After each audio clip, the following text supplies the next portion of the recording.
salaamaaleykum chers amis internautes salaamaaleykum yéen sunu mbokk followers yi nga xamante ni yéenay bàyyi xel sunu plateau bii di bët set maa ngi nuyu tamit képp koo xamante ni yaa ngi bàyyi xel sunu chaîne bii di Jotna TV di kontaan trop di ñëwaat ak yéen ci waxtaan bu bees waxtaanu tey bi nag lu ko sabab mooy gannaaw bi nga xamante ni kii di Macky Sall gannaaw bi mu bàyyee le peuple sénégalais ñaari at ci benn clair obscur boo xamante ni jàpp nañ ko ni bu ñu nekkoon ci réew mu normal loolu warul am kii di Macky Sall nag takk na fitam bërki démb génn jàkkaarloo ak le peuple sénégalais mu lett leen wala mu firi leen. Message boobu nag nga xamante ni kii di Macky Sall délivré na ko à l'intention du peuple sénégalais dañu jàpp que ni c'est un message qui en cache d'autres maanaam bu ñu waxee olof mooy dafa mel ni rek bataaxal la boo xamante ni dafa ëmb yeneen bataaxal. loolu nag ñu bëggoon ci def tey taxaw seetlu boo xamante ni dinañ ci ànd ak sunu mbokk coordinateurs yoo xamante ni ils sont issus de la diaspora donc ñu fas yéene def taxaw seetlu ci message Macky Sall boobu faram-fàcce ko ñu xool lan lañ ci war a retenir ak ban taxawaay lañ ci war a am ci biir waxtaan bi dinañ ci ànd ak Ousseynatou Sonko c'est la coordinatrice de Pastef Suède et Ousseynatou Sonko ñëw indaale ki nga xamante ni moom mooy sa vice coordinatrice Maguette Ndiaye donc bala may jàll ci yeneen invité yi ma bàyyi Ousseynatou ak Maguette ñu nuyoo ak sunu mbokku internautes yi Ousseynatou, Maguette, bonsoir et bienvenue sur Bët Set. Asalaamaaleykum Ahma, asalaamaaleykum mes chers coordinateurs yi fi nekk ci panel bi. Di nuyu bépp sénégalais képp foo munti nekk ci àddina di rafetlu vraiment initiative bii nii. Asalaamaaleykum ginnaaw ba ma leen ziyaare nuyu leen yéen ñëpp ku ci nekk turam ak santam sama mbokk patriote yi nga xamante ne ni ñu ngi fii tey pour nar a waxtaane waxtaan bu am solo maa ngi nuyuwaat ñëpp di ziyaar ñëpp di nuyu internautes yi di nuyu waa Sénégal boole ko diaspora bi. Merci beaucoup Ousseynatou, merci beaucoup Maguette. Donc on va quitter la Suède pour atterrir en Suisse. Ñu fekk fa mon ami, mon frère, mon cousin Habib Diop qui est le coordinateur de Pastef Suisse et en même temps membre du bureau de politique de Pastef. Habib n'est plus à présenter mais dinaa ko bàyyi mu wax ak yéen. Habib, bonsoir sur Bët Set. Bonsoir Ahma, maa ngi lay nuyu bu baax. di la ziar di rafetlu bu baax a baax émission bi ak invitation bi di nuyu aussi sama camarade yi nga xam ne ñoom laa fi fekk muy soxna Maguette Ndiaye Ousseynatou Sonko Casimir ak aussi Charles Romano donc di kontaan bu baax a baax tey teew ci émission bi. Merci beaucoup sama waa ji am loo moroom donc dañuy jóge Suisse wàcc Angleterre fekk foofu donc le frère Charles Romano. Charles, good evening ma bàyyi la nga nuyoo. C'est le vice-coordinateur chargé de la communication de Pastef UK. Donc di rafetlu vraiment invitation bi ak di nuyu aussi les camarades coordinateurs yi nga xam ni ñu ngi fii ci plateau bi toog pour waxtaan bu am solo bi nga xam ni war nañ ko waxtaani pour le devenir du Sénégal. Merci beaucoup. Merci bien pour la précision Charles am na solo donc dañuy jógee Angleterre dem wàcc Pays-Bas pour y trouver capitaine Casimir comme je l'appelle capitaine Kaz qui est le coordinateur de Pastef Pays-Bas donc un plaisir de t'avoir sur ce plateau Casimir. Bonsoir. Bonsoir Ahmad, maa ngi nuyu tout le peuple sénégalais plus particulièrement la diaspora bi nga xam ne ni kenn amul seen fay. mais itam di nuyu tous les collègues laay wax sama grand frère yi nga xam ne ñoom laa bokkal plateau bi les coordinateurs pour ñu amal waxtaan bi nga xam ne ni ci réewum Sénégal la di nuyuwaale tout le parti au Sénégal.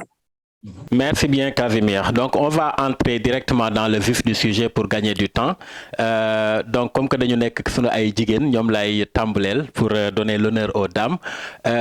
La première question bi nga xamante ni moom laa préparel kii di Ousseynatou et Maguette mooy que yéen da ngeen a nekk ci dëkk boo xamante ni dafa am benn particularité par rapport ak sujet bi ñuy waxtaanee mooy boo xoolee la liste des pays yi nga xamante ni en termes d'indice démocratique ñoom ñoom la ñuy wax que ni ñooy réew yi gën a am démocratie liste boobu Suède mu ngi ci nekk à la 4e place donc ma jàpp que ni sénégalais buy dund ci dëkk bu mel noonu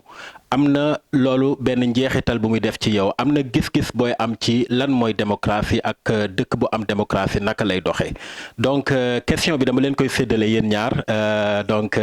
Ousseynatou ak Maguette gannaaw bi ngeen dégloo Macky Sall en tant que sénégalais buy dund ci dëkk bu mel noonu ban jàngat ngeen ci am ak ban yëg-yëg ngeen am bi ngeen dégloo Macky Sall mu wax ba pare ban jàngat ngeen am ci sortie boobu Ousseynatou ensuite Maguette. Ahma ci question bi nga posé am na solo donc man personnellement li ma ci jàngat mooy Macky Sall en fait il est dans sa logique en fait le gars muy président Macky Sall daf ñu bëgg a gëmloo ni day prôner li nga xam ne mooy démocratie alors que tel n'est pas le cas parce que bu fekkante ne tey Macky Sall dafa gëm démocratie bi muy woote Sénégal waruloon toll fii waruñu woon toll fii bu ñuy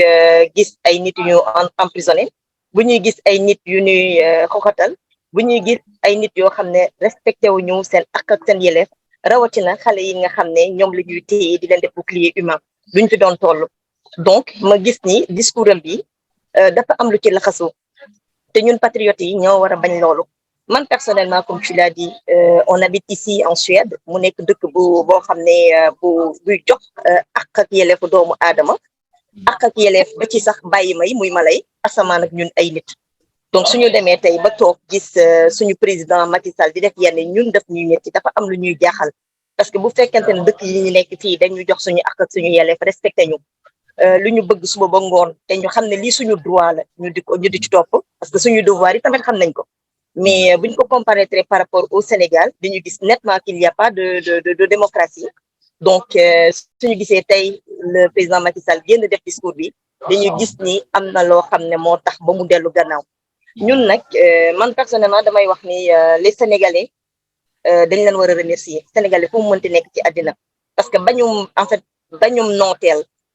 bëgg ñu ni respecter président Macky Sall surtout ak nguuram respecter seen ak seen yelleef moo tax tey ñu am li ñu am ni moo tax tey président Macky Sall génn def discours am dellu gannaaw ne du présenté wu comme en fait pour une 3e fois si loolu nag ñun dañuy saluer sénégalais yëpp te tamit di wax rek malgré que tey le président Macky Sall il a fait son discours pour dire qu'il va pas être en fait il va pas se présenter cela n'exclut pas que ñun sénégalais foo mënti nekk nga continuer yow tamit sa logique mooy que dañu bëgg tey bu fekkente ne li muy woote mu ngi ci moom que il est démocrate que démocratie bi Sénégal ñëpp xamoon nañ ko ci démocratie dañuy bëgg nag tamit kon ñun ñu continuer ñun itam si suñu logique mooy que président Macky Sall organiser ay élections inclusives. su ma la déggee bu baax donc plus particulièrement suñu leader sentiment ak yeneen sax yeneen parti voilà ñu bokk yi tamit ñu nekk di donc dund discours bi daal li ñu ci jàngat en résumé boo mooy xoolee que ba ci biir leneen la Macky Sall il a fait non du démocratie parce que Maguette dina ci ñëw sax peut-être parce que en fait ñun suñu comparaître rek ñun dëkk yi ñu nekk di Scandinavie parce que tamit là on est en Suède mais boo xoolee la Suède la Norvège la Finlande et Danemark yi ñëw ak Danois ñun ñoo bokk culture donc fii démocratie daf fi am doole donc mënuñu dëkk ci dëkk yoo xam ne dañuy respecté dañuy jox suñu ak suñu yelleef alors que le Sénégal bi nga xam ne foofu la ñu nekk foofu la ñu jógee à l'origine duñu jox suñu ak suñu yelleef c'est un peu vraiment c'est désolant c'est le mot voilà. Et ça va nous servir de tremplin ma jàll ci Maguette la même question pour toi en tant que une sénégalaise bu yeewoo ci dëkk boo xamante ni foo tourner tu sens que ni fii démocratie am na fii donc boo dégloo président Macky Sall ba pare mu wax ba pare loolu lépp mu bëgg ñoo gëmloo que ni Sénégal dëkku démocratie la je crois que yow ak Ousseynatou am ngeen ay bët yoo xamante ni ça peut nous servir de comparaison naka nga dundee débat boobu ak ban yëg-yëg nga ci am. ku Ahma ci question boobu nga posé dinaa ci sawar a tontu parce que tamit dafa neexul yow sa dëkk nga gisee ko noo xamante ne ni yow dëkk ba ngay dund yaa ngi ci sa jàmm yaa ngi ci sa salaam ñu respecté la Suède fii ñuy dund doo xàmmee kan mooy ministre doo xàmmee kan mooy buur parce que ñun ñëpp dañu bokk yam même niveau te benn exemple amoon na ay temps 2005 bi may door a ñëw fii benn ministre boo xamante ne nii doomam ak samay doom ñoo bokk même jardin bu ñuy fowee si lañ ma ne kii ministre la te loolu Sénégal kenn sañu def loolu Sénégal foog nga am say garde corps yu lay gunge nga am say limousine yooyu dugg di toog sa bureau climatisé kon buñ demee ba jàngat li am fii nga xam ne mooy Suède ñu nekk fi normalement suñu sañoon suñu réew noonu la war a doxee liberté d'expression ci kaw ku nekk am nga sa droit indépendant boo xamante ne ni da nga ko war a am si sa réew te loolu gisuñu ko fi bu ma revenir nag ci discours bi ma gis man plan A laa gis waaye xëy na plan B mi ngi ci ginnaaw ba plan C mi ngi ci ginnaaw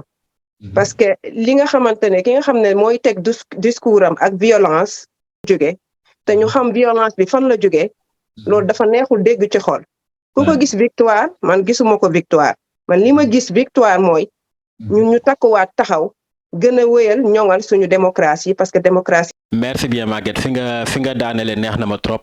parce que comme ni nga wax ni maanaam mënuñu ci gis victoire man personnellement mënuma ci gis lu may tàccoo Macky Sall parce que yaakaar naa li nga war a defoo ko ba nit ñi toog lu yàgg di la xaar nga doog ko wax loolu je crois que au contraire défaite la parce que li nga war a def waroo xaar ñu laaj la ko ba nga koy def merci bien Maguette ak Ousseynatou vous avez bien campé le débat maintenant on va y aller en Suisse ñu fekki Habib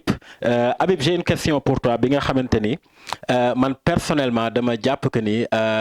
la question la plus élémentaire qu'on doit se poser pour que ñu mën a am benn idée sur la crédibilité de Macky Sall mooy man je me demande ndax décision bi mu jël lan la gën a jege koo xamante ni askan bi teg na ko pression ba mu reculer wala koo xamante ni finalement il a décidé de prendre le chemin de la raison naka nga ko gisee yow ñaar yooyu ban la ci gën a jege. question bi am na solo Macky Sall dafa dem ci raison wala dafa accepter en tout cas dafa conformer wu ak li nga xam ne diggoon na ko Sénégalais parce que ce qu'il faut rappeler c'est que constitution bi moom dafa leer li mu wax dafa leer ci article 27 loolu tubaab daf koy tuddee exclusion absolue maanaam bu ñu waxee nul ne peut foofu kenn mënu faa nekk naan da ngay interpréter non lii lañ bëgg a wax wala lee lañ bëgg a wax donc foofu amul benn interprétation boo xam ne mën nañ ko fa am dafa leer donc mi ngi mel ni ñu benn waay dugg ci benn kër bëgg am lu mu fa sàcc mu dem ba ci biir mu ne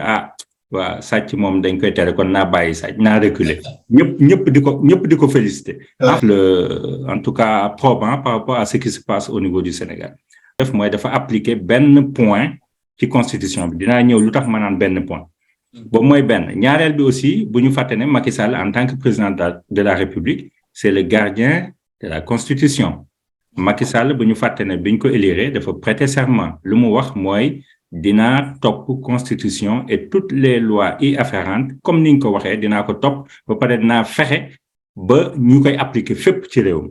mi de la République privilège yi mu am ci contribuable sénégalais donc peuple bi ñoo koy fay parce que la souveraineté ultime appartient au peuple mais peuple bi par divers moyens mën na ko déléguer donc foofu Macky Sall deful lu dul suivre constitution benn point ci constitution bi beneen affaire bi nag mooy Macky Sall bien entendu pression populaire bi moo tax mu changer avis te dinaa expliquer lu tax ma wax loolu ñaata nit la dàq ci le fait que ñooñu ne Macky amul droit def troisième mandat ak na ministre et cetera donc ce qui veut dire que kooku dafa amoon une volonté ferme ak na ministre et cetera donc ce qui veut dire que kooku beneen bi mooy ñaata nit ñoo dee ci mbir mi beneen bi mooy ñaata nit ñoo dee ci mbir mi daf ko posé depuis décembre 2019 parce que li lay wane ne Macky Sall dafa nekk koo xam ne du nitu kàddu avant les élections ou l'élection présidentielle de 2019 dafa doon wax fépp ne jàppale leen ma bii mooy sama dernier mandat mu terminé loolu la yàgg bi mu gagné ñu teg ci quelques mois mu war a def face à face avec la presse li mu tontu mooy waaw je ne dis ni oui ni non daf ko posé depuis décembre 2019 parce que li lay woon ak dossiers yi ñu concocté pour éliminer des opposants politiques et cetera autrement dit Macky mi ngi doon xalal boppam yoon bi pour mun a demaat def troisième candidature mais li ko freiné mooy li fi jot a am yëpp muy mars 2021 ñëpp gis nañ ne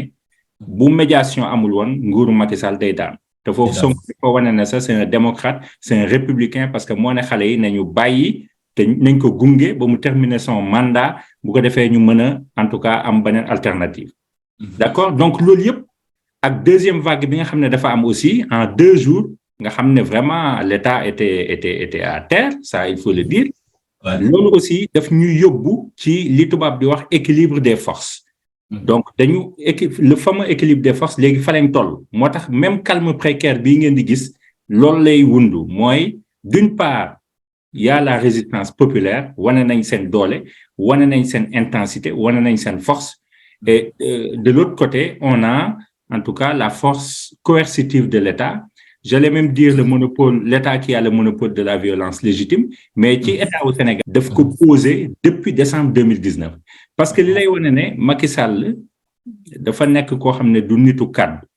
avant les élections ou l'élection présidentielle de 2019 dafa doon wax fépp ne jàppale leen ma bii mooy sama dernier mandat mu terminé loolu la yàgg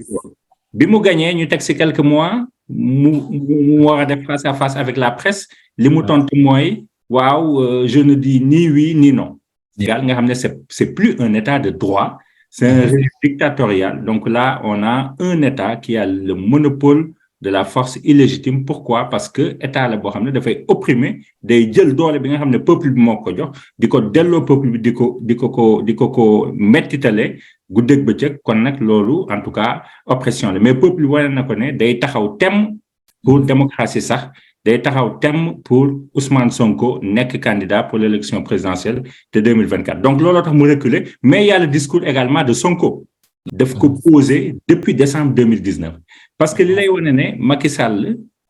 dafa nekk koo xam ne du nit woon génn après Macky non c'était stratégique parce que dafa teg toutes les hypothèses possibles et tout ce qui est concocté derrière donc loolu yëpp ay pression la yoo xam ne moo tax Macky recule. excellent Habib vraiment mënuma ci teg dara il y a 2 choses qui m'ont beaucoup plu mooy li nga mujjee wax ne le discours du président Sonko a eu benn influence ci fan la Macky di génne et ça je ne peux que l'affirmer quoi parce que j'ai comme l'impression que dafa dama ay laafam ci lu bëri je crois que bu Sonko waxlu woon am na lu bëri loo xamante ni dinañ ko dégg ci message u Macky Sall te léegi ñëwul mais la chose qui m'a beaucoup plu mooy que même boo demee ci droit sax ñaareel bu ñu lay juger dañ naan am na ay preuves yoo xamante ni c'est juste indicatif maanaam preuve bi wanewul que ne yow yaa sàcc mais wane na que ne amoon nga intention sàcc ah et je crois que li fi xew ci ñaari at yi ñu génn li fi xew yëpp pas bu Macky Sall pose rek daf ñuy wane que ni kii intention mooy briguer une 3e candidature te comme nu nga ko waxee bu askan bi taxawul woon surtout nag ñun waa diaspora bi je crois que sunu taxawaay bi ñu am manifester ba àdduna bi yëpp teg seen bët ci Sénégal loolu am na apport bu rëy mais xam naa dinañ ci di nga am plus tard possibilité de dellu si ci damay dem ci Casimir su ma taxawee ci li Habib wax ne vraiment ñi fi dee ñëpp ci diggante bi et là j'en arrive à un moment où je me dis tout ça pour ça et l'autre question que je me pose mooy le fait que ñu am président boo xamante ne dafa may boppam sañ-sañu di décider di trancher ci loo xamante ni constitution bi wax na ba pare ni mu ko bëggee donc amul benn sénégalais boo xamante ni am nga droit di ci revenir wala nga am loo ciy décider ñun ñëpp ko war a topp loolu pour man je me pose la question lan lay tekki ci ñun en tant que peuple sénégalais ci sunu niveau de conscience démocratique pour nga gën a comprendre ma question yaakaar naa dëkk yi am limitation de mandat yépp ñuy des grandes démocraties doo mës a gis président dem ba am 2e mandat ba journaliste sax di am xalaatu di ko laaj ndax da ngay représenté wu donc cas de figure bi ñu am nii di ko dund depuis 2 ans à ton avis Casimir lan lay tekki ci ñun peuple sénégalais par rapport ak fi ñu toll en termes de confiance démocratique. Merci Ahma ci question bu doy waar bu bëri ruq bi nga ma jox nii en tant que patriote dinaa ko jàngat ci grille wu patriote bu Pastef donc si question bi nga ma posé dama ci relever ñetti éléments yu fondamental d'abord muy décision de Macky Sall de trancher ak la constitution ñetti éléments yooyu dafa nekk élément yoo xam ne dafa mérité ñu dugal ko ci grille de réflexion bu yaatu waaye duñ ci yem dinañ ci dugalaat ñaari aspect muy niveau de conscience de la démocratie dans notre pays. jël li ñuy wax les 5 piliers de la démocratie pour comprendre niveau mooy maanaam cet élément quantitatif d'appréciation mooy indicateur niveau de conscience de la démocratie. 5 piliers yooyu boo xoolee de la démocratie dañ la ne la séparation du pouvoir en 3 grands pôles. jël li ñuy wax les 5 piliers de la démocratie. ñu la souveraineté du peuple ñu andil le peuple conscience du peuple bi ngay évoqué ñu andil la ko beneen pilier bi ñu ne la élection des représentants comme par exemple à l'Assemblée nationale maanaam cette expression libre de la population ñu andilaat la beneen élément muy coexistence de plusieurs partis politiques muy 4e élément ak 5e élément bi mu nekk liberté des expressions de l'expression d'association foofu nag da nga fay daal di ca baxalaat égalité des droits des citoyens muy juróomi ponk yu mu la jox mais à la lumière de ces juróomi ponk yooyu dama lay génneel niveau de conscience en pareil cas mun nañ ne que dafa am 2 éléments 2 variables yoo xam ne mun nañ ko ci jàngat le niveau d'inconscience de nos politiques matérialisé par le président son excellence le président de la République mi nga xam ne ni bu ñuy xool tableau bi benn élément la daal di regrouper muy la séparation des pouvoirs pouvoir législatif exécutif ak judiciaire mu waroon ko ràññee waroon ko takkale ba nga xam ne da koy garantir un certain équilibre dans la nation et dans la marche de la démocratie au Sénégal. xam ne ni ça appartient à la conscience populaire à la nation au peuple. 4 piliers de la démocratie yi mu la cital maanaam l'égalité des droits la souveraineté du peuple coexistence de plusieurs partis politiques ak liberté un respect des libertés et des droits loolu dafay nekk ci côté peuple bi à l'état actuel peuple bi moo matérialisé ces 4 éléments là contre l'état du Sénégal bi nga xam ne ni il n'a pas fait la part des choses ba nga xam ne dafa boole les 3 pouvoirs di ko exercer à travers la personne de Macky Sall donc foofu mun nañ ne en termes politiques le président de la République à travers son parti et sa coalition ont fait preuve d'une inconscience par rapport à l'impact et à l'importance de la démocratie dans la marche de notre histoire. Mais par contre, boo defee parallélisme avec le peuple sénégalais qui a décidé de prendre toutes ses responsabilités, que ce soit ceux de la diaspora et que ce soit aussi les sympathisants et les populations au Sénégal qui ont donné leur vie et qui ont versé leur sang afin que les fondements d'une démocratie durable puissent perdurer au niveau du Sénégal. À la conclusion niveau de conscience mun naa ne que le niveau de conscience ne se calcule pas sur la volonté de Macky Sall de se présenter ou pas. Ainsi, le gouvernement du peuple, par le peuple et pour le peuple.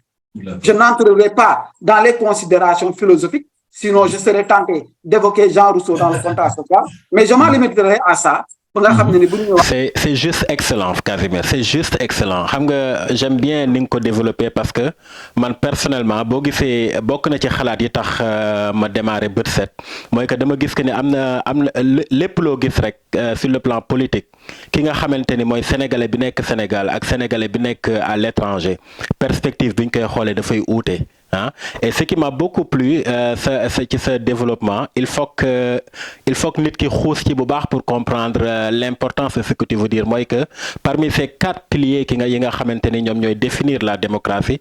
dafa am benn bu am solo bu ci nekk mooy souveraineté du peuple ñu nag suñu gisee Macky Sall bàyyi ñu ci lëndëm pendant 2 ans ku xamul mën na ne xaj na sénégalais de il se laisse faire mais su ma la comprendre bu baax damay dégg que ni wala li may dégg ci sa kàddu mooy que sénégalais yi xam nañ souveraineté bi ñu am sur le plan démocratique dañoo xam li ñu xam toog jàpp seen jàmbur di xaar bàyyi Macky Sall pendant 2 ans muy fowee xelam malheureusement nag ça nous a coûté des vies mais ba ñu eggee ci cëppaandaw ba su ma la déggee bu baax Macky Sall a compris que j'ai en face de moi un peuple sénégalais boo xamante ni duñu nangu ku leen dóor sur ce plan-là c'est très important mon frère merci bien pour ce développement Charles la question bi nga xamante ni moom laa la bëgg a poser Macky Sall, quand il terminait son discours, presque, il a dit que il sera intraitable en ce qui concerne l'exécution des décisions de justice. Loolu nag ñu bëri ci ñun dañu jàpp que ni Sonko lay gaaruwaale quelque part wax boobu Ousmane Sonko moo ko am déclaration kaddu Macky Sall boobu qu'il sera intraitable pour appliquer les décisions de justice ci président boo xamante ne gis nañ ko depuis fukki at ak ñaar justice joxe ay recommandations mu sànni ko fële faalewu ko tey nag mu taxaw ne les derniers mois qui me restent je serai intraitable pour appliquer ces décisions de justice loolu lan lañ ci war a dégg à ton avis. def naa moo intéressé Pastef moo intéressé Sénégalais yi. parce que pour man Macky Sall su xoolee li mu taxaw wax ni je ne suis pas candidat mais lan moo xew Dakar lan moo xew Sénégal est-ce que tey booy yi génn nañu taal pëna wala manifestation wala dara mais dara parce que li muy wax c'est juste une banalité y a rien d'extraordinaire ci discours am bi nga xam ni moom la def y a absolument rien du tout mais na essayé suba mu génn ni Ousmane Sonko du nekk candidat ñu xam exactement discours bi mu def barki démb ak discours bu bees bi wax ni Ousmane Sonko nekk candidat qu'est-ce qui va se passer Sénégalais yi xam nañu ni Macky Sall il n'a pas droit à un troisième mandat dalu moom constitution bi moo ko réglé mais problème bi yëpp tout le problème du Sénégal tourne autour de la candidature de Ousmane Sonko mu ni moom les décisions de justice dina ko traité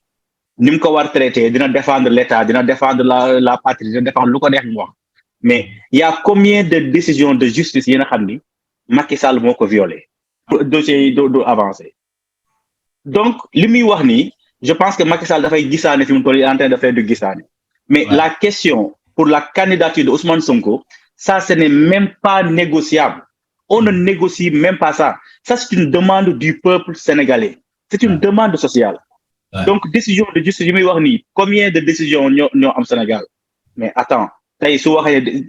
Ousmane Sonko c'est une patate chaude tant que jéem nañu yore seen loxo xamuñu exactement qu'est-ce qu'ils vont faire avec le cas de Ousmane Sonko loolu mooy wax bi ñoo créé seen dossier comme ni ko Ousmane Sonko di waxee ñoo ko créé seen dossier la dañ ko régler seen bopp mais ñun li ñu intéressé ñun les patriotes intéressé ñun le peuple sénégalais mooy Macky Sall duñ ko permettre ci muy choisir kan moo war a nekk candidat wala kan moo warul nekk candidat justice bii Macky Sall di wax Macky Sall wegul justice Macky Sall wegul justice wegul benn avocat wegul benn procureur wegul magistrat wegul kenn donc respecté wu leen lu ko neex ak lu neex famille moom la xam et que le peuple sénégalais aujourd'hui moo tax debout moo tax tey Macky Sall mu taxaw dellu gannaaw mais sa décision de dernière minute ñëpp xam nañ ko xam nañ li si laxas si gannaaw yëpp xam nañ ko donc li muy wax nii ay décision de justice loo respecté wul de je pense que mënuloo ko def donc question candidature Ousmane Sonko du affaire de justice mais c'est une affaire politique et Pastef va régler ça politiquement ni mu régler le cas de Khalifa Sall wala le cas de wegul justice Macky Sall wegul justice wegul benn avocat wegul benn procureur wegul magistrat wegul. Elle nous doit 1,8 milliard qui se permet d'aller à l'Assemblée pour modifier quoi. ñoom dañu yore xaalisam ñun lan la ñu war def instant bi. Le peuple sénégalais nous ferons face à Macky Sall si décision de justice yi nga xam ne moom la créé ni moom la bëgg tax pour barrer la candidature Ousmane Sonko voilà loolu mooy wax bi politiquement dañ koy régler mais c'est pas une question de justice. Merci beaucoup Charles. Je n'attendais pas moins Charles vraiment am na solo comme nu nga ko waxee président boo xamante ni fukki at ak ñaar mu yore ko réew justice mësu ko wax lu mu def yaakaar naa président boobu tey bu taxawee naan ñu lu justice wax dinaa def sama kéemtalaay kàttan ba ñu appliquer ko ñun on a compris que wax boobu am na ku ko moom waaye nag je crois que il trouvera sur son chemin une jeunesse sénégalaise boo xamante ni cette jeunesse va faire face. Merci beaucoup Charles ci tontu bi am na solo trop.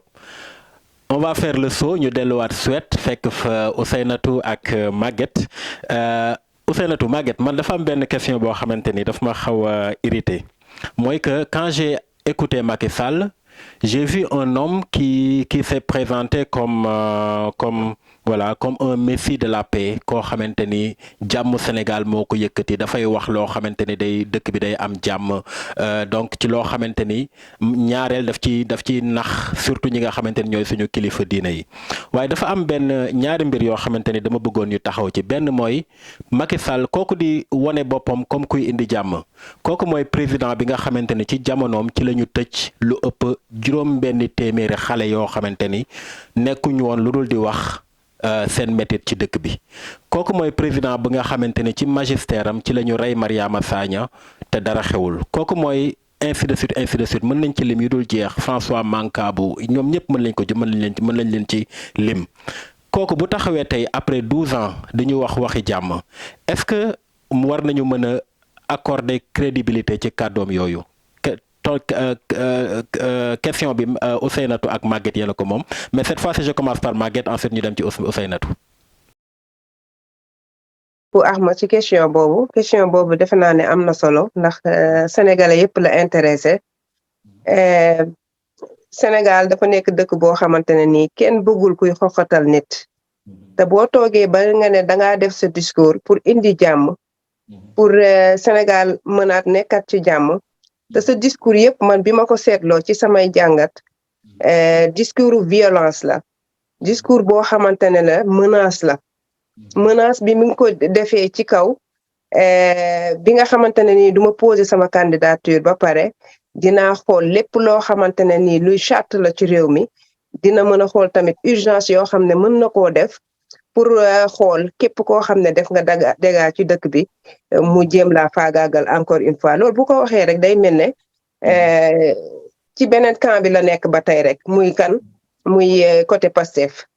côté Pastef xale yiñ ci jàpp ku ne xam na ne Sénégal ba muy dee Sénégal ba léegi kenn musul jàpp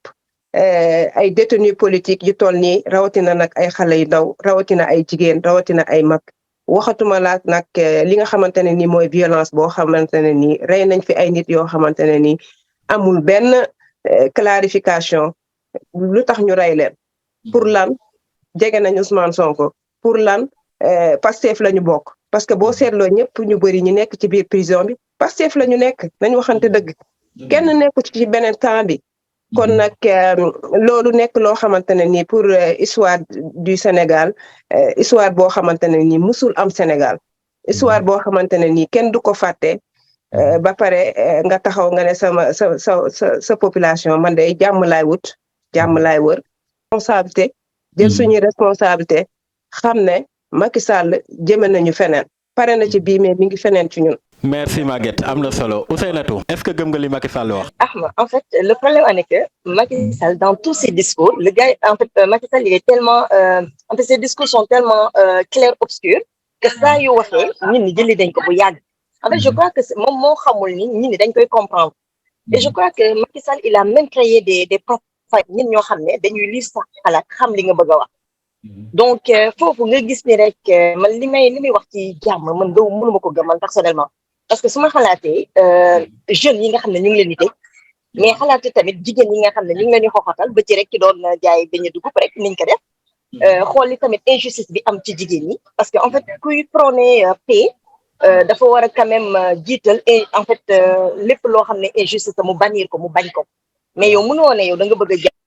en fait doo dundal jàmm doo dund jàmm doo soxal jàmm en fait doo soxali jàmm en fait doo tax jàmm en fait kii daal en fait je sais pas comment le dire en wolof trouve que ni lu en fait lu xaw a paradoxal parce que bu dee da ngay woote jàmm au moins ñun ñi da ngeen di tëj pour une cause parce que bu ñu dematee léegi ba Sénégal kenn ragatul kaso en fait c'est tellement banal léegi ne demoon naa jël en fait donc foofu jàmm fan la nekk ñun ñi ragalatuñu ñu tëj leen parce que bu dee da ngay tëj ay nit si loo xam ne du dëgg du yoon wala loo xam ne sax parce que cause tamit nit pour nga tëj ko il faut quand même mu am base bu solide et on voit au Sénégal actuellement loolu amu fa da ngay ŋaañ ñu tëj la nga ñëpp ñu tëj la donc en fait c'est devenu vraiment benn lieu boo xam ne en fait koy wax sax nit boo koy wax sax moom par exemple le président Macky Sall buy wax jàmm ba pare def li les gens se disent où est la paix wala fan la ko xalaatee ñawlu parce que c'est pas normal injustice baaxul parce que dëkk yu takk yëpp injustice moo ko indi ñi war a en fait ñi ne blessé ñi war a faju mënuñu faju parce que on a vu notre frère Guy Marius Sagna keroog mu koy dénoncé ñu war a def enquête une enquête et jusqu'à présent kenn mënul def enquête mais li ci gën a garaaw ay say doomu réew yow mi nga xam ne yaa leen jiite ñu génn àddina tu n'as même pas pris la peine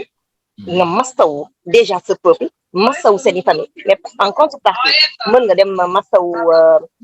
beneen pays en fait c'est paradoxal merci beaucoup ouais merci beaucoup Sénateur am na solo trop xam nga olof yi dañuy wax naan ku la jox ndekki jox la añ bu la diggee reer mën nga koo gëm waaye safaan bi tamit dafa am Macky Sall mooy président bi nga xamante ni sunu sœur Mariama Sagna jël nañ bakkanam gisuñu enquête François Mancabou ñu def ko ci sunu kanam ñun ñëpp liñ ko def gisuñu enquête Fulbert anamu xale yi dee ci mbedd mi loolu lépp ñu gis ko kenn jógul donc nit kooku bu fekkente ne yépp nañu ba tax mu jàkkaarloog ñun tey di présenter wu boppam comme le pape de la paix au Sénégal yaakaar naa ça doit interpeller chaque Sénégalais au-delà de nos couleurs politiques ñoo xam que ni kii naxatuñu boppam bi la jël di ci jouer football boppam lay nax. Ousseynatou merci bien ci précision yi am na solo trop Habib je reviens vers toi dama la réserver benn question très politique Habib mooy que bu ñu delloo quelques at ci ginnaaw on avait vécu en Côte d'Ivoire que Alassane Ouattara bi mu nekkee dans la même situation que Macky Sall dafa génn dans un premier temps ne ouais je ne serai pas candidat ñëpp tàcc comme ni ñu koy defee actuellement ci Macky Sall waaye après am ay retournement yu am ba waa ji mujj gi daal dellu si ñëw xaw a wokk dox bi tuuti na leen bon léegi sax candidat laa quoi gars yi bàyyi ko mu dem est-ce que loolu waruñ ci bàyyi xel ba vraiment ñu yokk sunu vigilance xam que ni avec Macky Sall il faut se préparer à tout. Ben effectivement avec Macky Sall il faut se préparer à tout d'autant plus que il faut ma am lu ma fàttali un petit peu si jaar-jaaru Macky Sall. bu leen fàtte ne ci ginnaaw am na wax bu mu fi waxoon jëmale ko ci opposition bi li mu waxoon mooy moom objectif am mooy réduire l'opposition à sa plus simple expression boo jëlee wax jooju nga dellu ci constitution du Sénégal parce que constitution du Sénégal ci article 58 dafa wax ne état dafa war a dooleel opposition ba mu mën di def liggéeyam. Et pourtant Macky Sall en tant que gardien de la constitution waatoon na ne dina gën a dooleel la constitution et les lois donc foofu aussi da ngay gis ne kooku li mu waatoon wala en tout cas renforcer les institutions d'ailleurs ci noonu le décider même les organes de contrôle mu jox leen benn doole ak benn pouvoir boo xam ne daf leen di mën a permettre ñu dem directement saisir justice bu ñu gisee ne am na loo xam ne jaarul yoon au lieu que ñuy jaar en tout cas au niveau de l'exécutif moo lay wane ne kon moom en tout cas mi ngi woon ci ay raay yoo xam ne li ko guidé moom mooy l'éthique li ko guidé moom mooy les valeurs morales mais à partir de 2016 nag moom ci lañ am un apprenti dictateur ne dafay sàmm kàddoom malheureusement donc loolu lañuy gis ndax ñaata dossier le téye actuellement ñaata dossier en tout cas Cour des comptes wala même les autres organes de contrôle lañu jox justice sénégalaise lañu jox Macky Sall te ba léegi amul benn enquête buñ ci def donc loolu aussi dafay wane ne dafa nekk nit koo xam ne du sàmm kàddoom beneen bi aussi mooy li ñuy wax cohésion nationale gis nga cohésion nationale dafa am ci dëkk dafa am doole ci réew dafa war a am doole ci réew parce que mooy mën a tax réew mi am stabilité mooy mën a tax réew mi am en tout cas développement digne de ce nom te cohésion nationale également loolu en tout cas rôle du président de la République la pour mu sàmm ko mais tey Sénégal division bi am entre les Sénégalais man musuma dund lu mel noonu quand même c'était le bastion du raffinement intellectuel le bastion en tout cas de l'exemplarité en termes d'éthique en termes de valeurs morales da ngay gis ñoo xam ne daaw ñu bokk idée waaye du tee dañuy seq jàmm dañuy yéenante jàmm mais depuis l'avènement de Macky Sall da ngay gis ne Sénégal dafa am scission waaw entre les Sénégalais donc foofu da ngay gis ne le président de la République également a failli bu ñu fàtte ne tamit ci ginnaaw avant muy def déclaration bi am na ay écho yu ñu amoon ay rumeur mooy lan mooy nañ ko mayaat ñaari at ñu continuer en tout cas ay écho la man dégguma ko Macky Sall wax ko waaye ay entourage am ak yooyu yàgg nañ ko dégg donc loolu aussi dafa am loo xam ne loolu lay firnde 29 avril 1969 nga xam ne donc benn projet de loi la boo xam ne jàll na parce que Assemblée nationale voté na ko dafa gën a dooleel président de la République sauf naturel le président de la République a le plein pouvoir il faut Sénégalais yi di am njàngat sur en tout cas à 360 degrés de la situation politique au Sénégal. Dooy dégg force occulte. dooy dégg force étrangère. etc. Nañu def très attention sur la situation des Guinéens. Fan yi yéen a ngi dégg ne am na ay Guinéens yu ñu expulsé. Guinée commence à riposter. Donc mën nañ def ba à un moment donné ñu ne oui cas de force majeure il faut défendre l'intégrité du territoire etc. Il y a des tensions entre les deux pays donc mënuñu fi def ay élections nañ ko repousser loolu nañ ci bàyyi xel war nañ ci bàyyi xel tout ça pour vous dire que man de sama xel dalul ne waa ji bàyyi na jeex na février wala même avril parce que avril da war a passation de kii bi donc la day dem man ingrédients yu may gis yoo xam ne buñ ko baylee ñu boole kook tamit les milices privées yi ñu gis ci événement 1er et 2 juin ñu boole kook l'achat illégal ba léegi état bi leeralu ko le blocus de Ziguinchor ñi ngi koy baylee di ci gëm loolu lan la mën a jur mooy ñaanuñu ko yàlla aussi parce que le Sénégal est un et indivisible mais tey population boobu bu ñu sonnee seen commerce mi ngi daan de la constitution li mu leen may muy liberté de déplacement amatuñ ko mën a jur ëllëg ñaanuñu ko yàlla mais ñooñu bu ñu jógee ëllëg rek dafay nekk benn prétexte encore une fois pour Macky Sall sànq wax naa leen benn cas par rapport aux Guinéens yi nga xam dañ leen expulsé mais lii maintenant ça va être la paix intérieure mën na créer tension bu amee ñu dem woowi ce projet de loi en tout cas qui a été voté à l'Assemblée nationale président jël le plein pouvoir di def lu ko neex du am obligation jaar Assemblée nationale bu ko defee bu boobaa danaan bon c'est l'intégrité du territoire qui prime devant tey ba pousser ko mu ne du def 3e candidature ni ñu xeexeek moom ba tey ñemewul teg loxo le président Ousmane Sonko même bu dee y a un blocus qui est illégal mais man blocus boobu dama naan ça c'est l'État qui en souffre le plus parce que tey bu jàppee Sonko dugal ko prison mooy verdict ba ñu defoon ci dossier Adji Sarr day daanu tey bu décider lever blocus bi mais sans mu yóbbu prison Ousmane Sonko bu boobaa ça va créer un camp dans leur propre piège. Habib, je ne m'attendais pas franchement je ne m'attendais pas à vraiment autant de pertinence ci li nga wax sa réponse daf ma neex trop parce que li nga fi nga génn yëpp xaaruma ko woon li nga wax nag ne il est en train d'activer des brasiers autour du Sénégal il crée de la frustration en Casamance il expulse les Guinéens ainsi de suite je crois que loolu lépp nekk na ay mbir yoo xamante ne lu jara seetlu la parce que loolu ku koy def narul jàmm te par rapport ak li ñu wax nii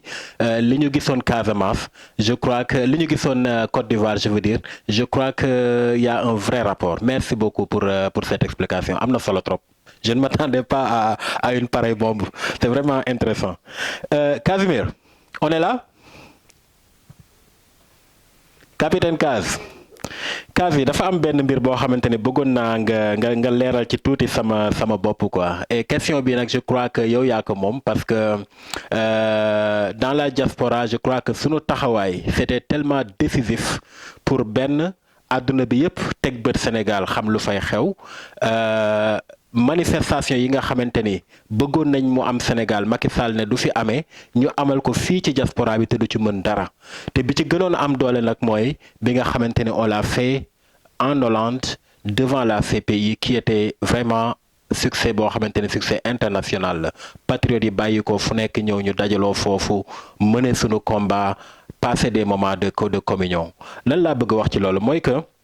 dama jàpp que ni on avait 2 combats décisifs à gagner le premier combat moo nekkoon faire autant de pression sur Macky Sall ba mu reculer manifestation yu liggéey nañ ci loolu ba am ci ndam deuxième combat bi nag mooy que candidature Ousmane Sonko je vais paraphraser Habib qui disait ci benn vidéo am naan que on ne va pas badiner avec la candidature du président Ousmane Sonko.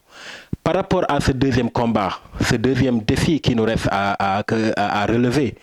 à ton avis ban plan d'action la ñu war a am ñun ci Pastef ban taxawaay la ñu war a am ba képp koo xamante ne yaa ngi Sénégal nga comprendre que ni dëkk bii nii ñi yaakaar Ousmane Sonko bari nañ bari waay boo xamante ni fii élection waru fi mën a am sans Ousmane Sonko ban taxawaay la ñu war a mën a am pour que loolu ñu am ci ndam mais ban plan d'action la ñu war a am pour que vraiment ñu aboutir à ce que le président Ousmane Sonko soit candidat.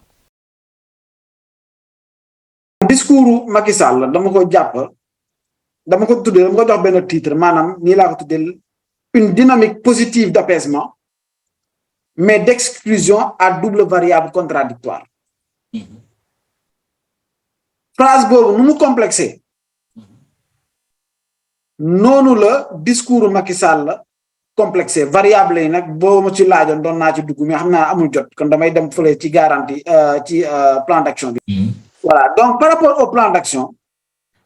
je pense que nous n'allons pas suivre la théorie de Charles Guiteau qui parlait d'une véritable opération à procédure. Aujourd'hui, ben le plan d'action rek moo valable. Et devait rejoindre un peu la première question qu'on a posée, madame la démocratie, gouvernement du peuple, par le peuple et pour le peuple. Aujourd'hui, le PASTEF, keroog ñoo ngi ko doon wax CPI,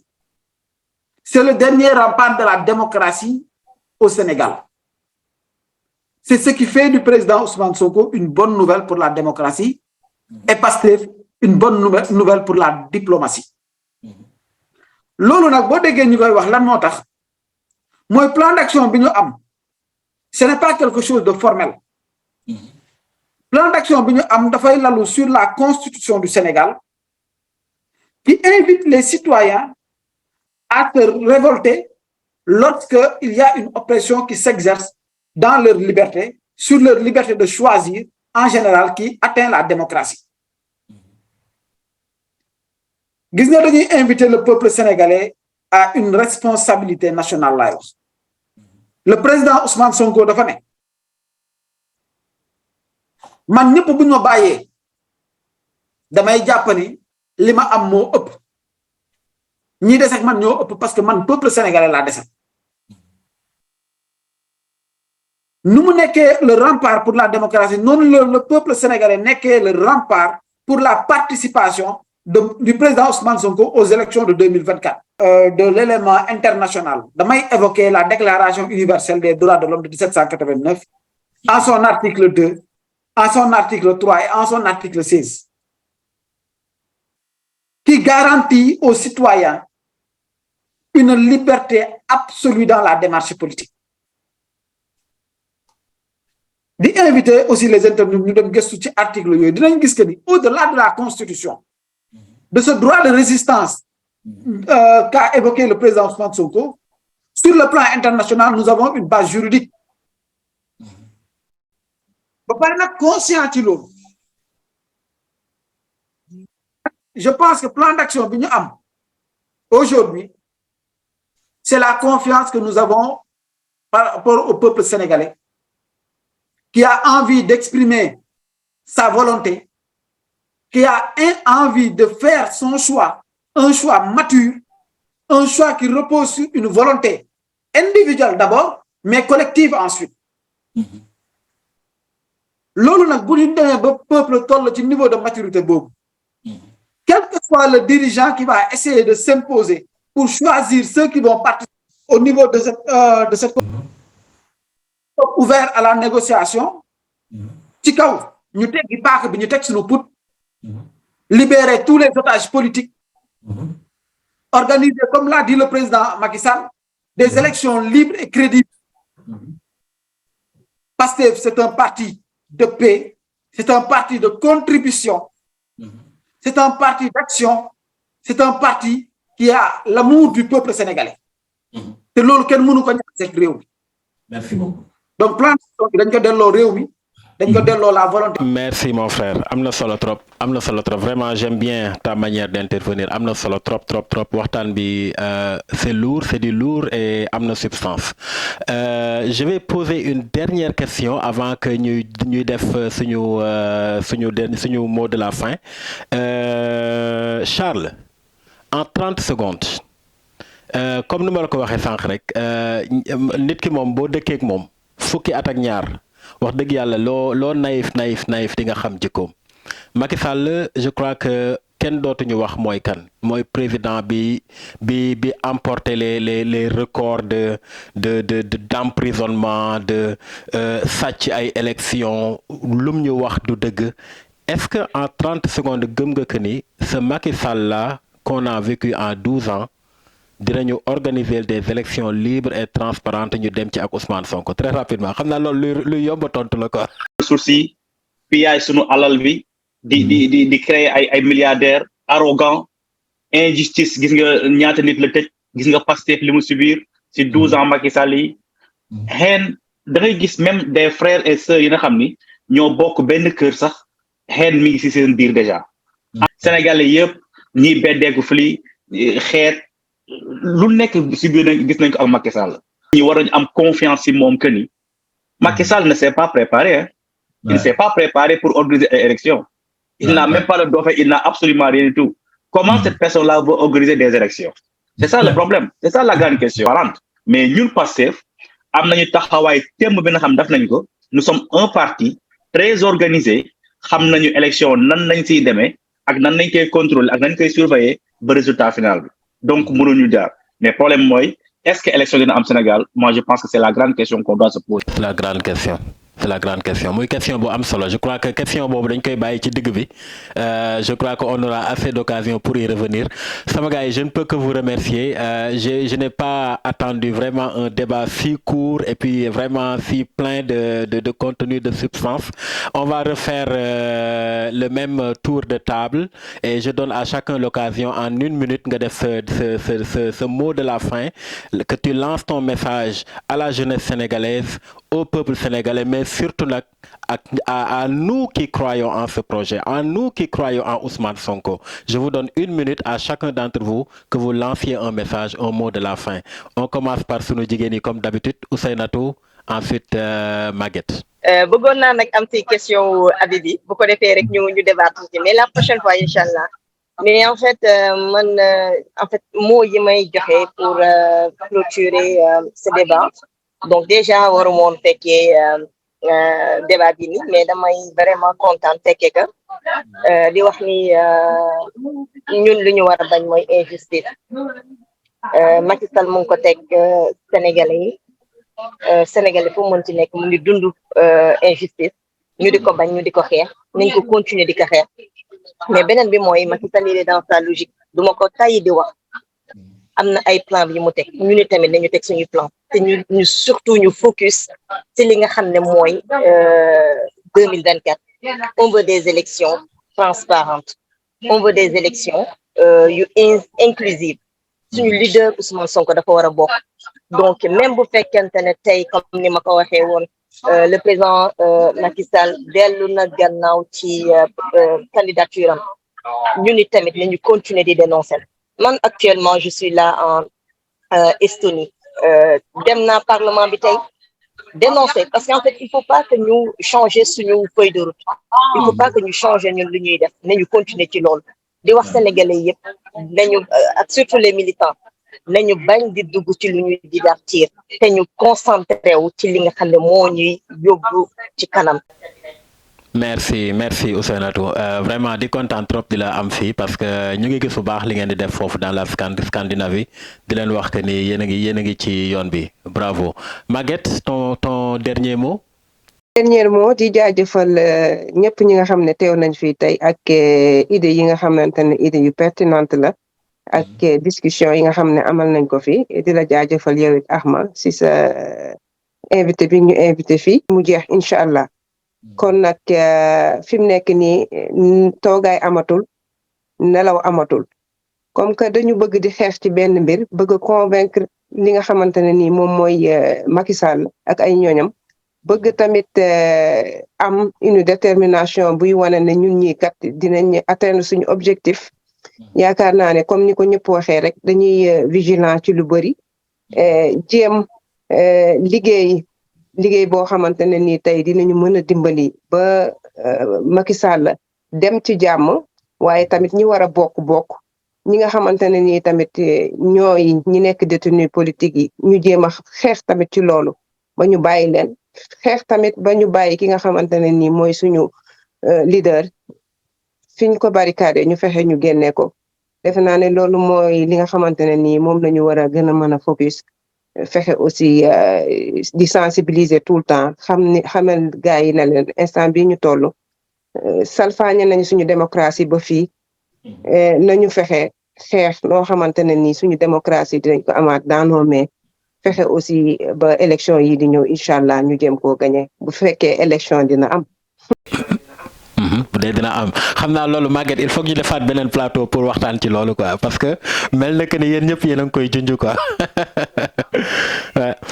mais un grand merci Maguette yow ak Ousseinatou vraiment c'était un grand plaisir et je trouve que yéen ñaar di leen invité en duo lu am solo la quoi et on va le faire am na solo trop merci beaucoup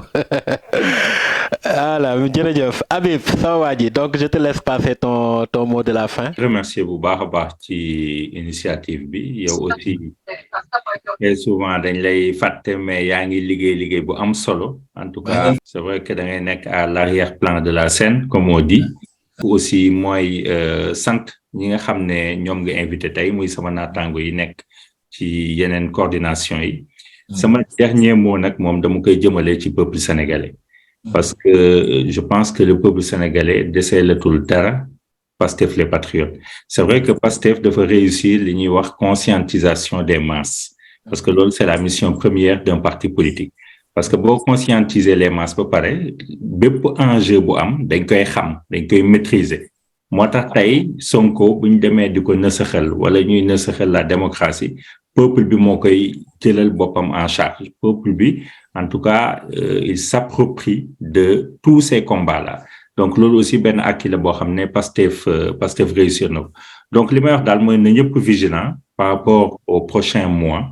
nañu taxaw temm di seetlu Macky Sall parce que li ñuy bañ aussi mooy Macky Sall ne moom du bokk ba pare ne le chef de l'opposition Ousmane Sonko du bokk c'est-à-dire actuellement je pense que ñëpp xam nañ ne loolu mooy mbébétam mooy dinaa daanu waaye damay ànd ak Ousmane Sonko daanu te loolu nag je pense que peuple bi duñ ko nangu bu ñu bëggee stabilité certes son renoncement en tout cas à se représenter dina tax ñu am la paix à 50% mais beneen 50% bi en tout cas ci loxo yi Ousmane Sonko la nekk mooy nañ ko bàyyi mu bokk dans une élection transparente libre inclusive et démocratique donc foofu daal laay mujjee di ñaan yàlla def jàmm Sénégal di ñaan les prisonniers politiques aussi ñu gaaw libérer leen parce que li ñu leen teg metti na benn injustice la bu notoire mais également di woo waa communauté internationale ñu nekk en tout cas du côté du peuple sénégalais qui est aujourd'hui opprimé merci beaucoup. Habib, merci. Et franchement, c'est pas parce que tu es là, je suis persuadé que sama yéene là, suma sañoon coordinateur yu bari dinañu xool un coordinateur comme toi, Ousseinatou, vraiment Casimir. Franchement, c'est une fierté de vous voir dérouler. te tant que yéen a ngi doxal man maa ngi seen ginnaaw di fësal li ngeen di def. C'est une fierté de vous avoir car vraiment jàmbaar ngeen. Capitaine Kaz. ma bàyyi la nga def dernier mot. Mais quand même, pour revenir un peu à cette émission que vous avez fait et que voilà, vous aurez pu avoir de grands coordinateurs à l'instar de ñoom Habib ñoom Ousseinatou ñoom monsieur Ndiaye. du ma def lu dul di la jaajëfal parce que tamit dama woo grand yi laaj leen ñu jox ma ay affaire parce que nous sommes à un moment décisif de notre histoire politique. À Kolda, de Kolda à Kaolack, de Kaolack à Dakar, le peuple sénégalais, la jeunesse sénégalaise s'est juré de ne pas vivre sous le juron de la dictature au prix de leur vie. Nous sommes en train de bâtir une république. Cette république dont on a toujours rêvé et qui est à notre porte aujourd'hui, portée par le président Ousmane Sonko. Mais ce président Ousmane Sonko qui porte aussi les aspirations de toute une génération. ñoo ngi dénk réewu askanu Sénégal le devenir de cet homme-là qui a un grand rôle à jouer dans l'histoire de notre chère patrie ñun duñu ay noon démb ci discours am wax na ko duñu ay noon le président Ousmane Sonko l'a dit aussi duñu ay noon nous sommes des adversaires politiques. Monsieur le Président de la République, c'est un citoyen, un simple citoyen de Pastef qui vous adresse ce mot de la fin. N'écoutez plus votre entourage. Vous êtes en train d'entrevoir une porte qui peut faire oublier certaines choses et qui pourra vous garantir d'inscrire votre nom dans l'histoire comme étant un homme qui a su se ressaisir au moment opportun pour laisser une porte pour l'avenir de ces jeunes-là. Demba moo ngi koy wax dans son discours keroog mu ne que je comprends la volonté et les attentes de la jeunesse de vouloir vivre une vie qui vaut la peine d'être vécue. Je ferme les guillemets, le président Macky Sall. Donc, vous avez conscience qu'aujourd'hui au Sénégal, cette jeunesse est en train de vivre une vie qui ne mérite pas d'être vécue. Dundu googu Ousmane Sonko dafa andi leer si cette jeunesse-là, qui a envie de créer, qui a envie de participer, qui a envie de collaborer, qui a envie de construire quelque chose de neuf, une histoire nouvelle avec des hommes nouveaux pour un Sénégal du futur. Proposer, concrétiser comme Monsieur le Président. Comment? En libérant les détenus politiques, en organisant des élections avec la participation de tous les acteurs politiques et ainsi permettre au peuple sénégalais pour une fois dans son histoire de faire un choix, le choix qu'il aura choisi de s'exprimer au nom de la démocratie. Di leen jaajëfal di jéggalu ci kàddu gi.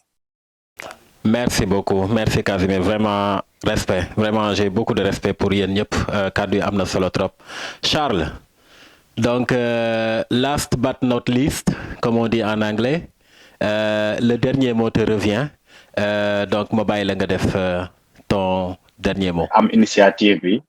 et vraiment di gërëm aussi tous les frères et sœurs coordinateurs yi nga xam ni ñëw nañ fi tey pour ñu partager seen xalaat ak le peuple sénégalais. Je pense que yu mel ni ñun diaspora bi soxla nañ ko parce que le combat c'est le combat de la diaspora. War nañ ko gën di ko def di inviter beaucoup de voix yi nga xam ni ñu ngi nekk ci diaspora bi pour ñu vraiment. Moi je pense que le président Ousmane Sonko dafa mel ne moom moo gën a xam ñëpp puis Macky Sall. Ousmane Sonko nous a tout dit sur Macky Sall. Ousmane Sonko a prévenu le peuple sénégalais. Et je pense qu'aujourd'hui, le peuple sénégalais comprendra exactement li Ousmane Sonko doon wax parce que c'est le peuple qui est en train de surveiller au pas Macky Sall. Donc, peuple boobu ñun waa Pastef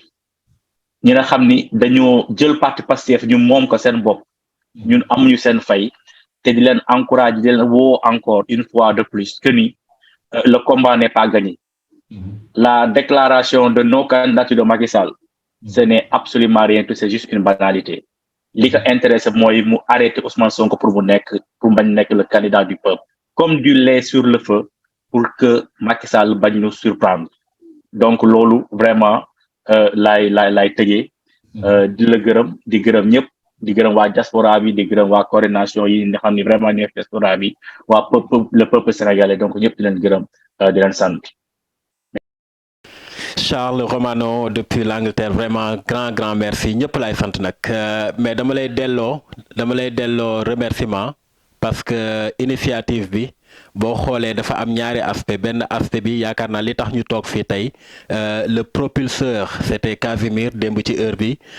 mais dafa fekk fi man ak yow ak Mamadou Ndiaye ñu ngi liggéey ci benn format boo xamante ni ci lu mel nii la waroon a aboutir te man personnellement dama gëm que ni Pastef li tax mu màgg li tax ñu egg fi ñu jëm mooy kenn ku nekk